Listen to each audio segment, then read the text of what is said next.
My life started in Eritrea, a small country in Northeast Africa. Eritrea is tucked in between Ethiopia, Sudan, and the Red Sea. Eritrea wanted independence from Ethiopia for 30 years during the ongoing conflict. The Eritrean people finally earned that independence in 1991 and voted in a referendum in 1993. Growing up as a young child, the only thing I knew was war.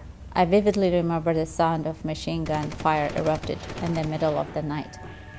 Fear was part of daily life.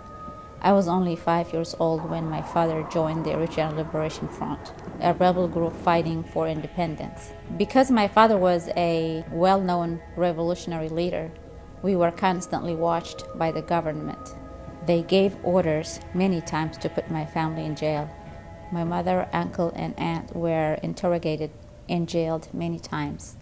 When I was 17, my mother decided that we had enough and that we would become refugees. Sudan, just over the border, was our only hope. For the next few years of my life, I went from one country to another, trying to find a place that would allow me to stay and have a home again. Unfortunately, as refugees, we were harassed just as much in Sudan. I decided to leave my mother and brothers and make my way to Rome. The Sudanese decided Eritrean refugees should make the desert habitable. They put the refugees, like my mother, in a place that was infested with snakes and scorpions. The water was unfit to drink, and 3 or 4 people died daily from disease, infection, and poisonous bites. I have lived in many parts of the world, and I have lived among many cultures. This meant that I had to learn about these cultures and adjust. I then moved to the United States at age 22. I felt like I had a new home in a free country. Up until that point, I had escaped war and made it through hardship. What I did not know was that I was going to fight a new war. It was a spiritual war of loneliness, separation, and endless differences that people place among each other, differences that govern day-to-day life.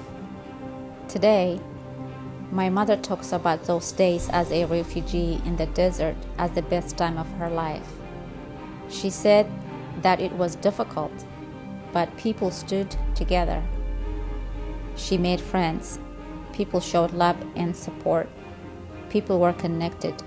People were willing to give their life for each other. That's why it was so special to her, because people cared about each other.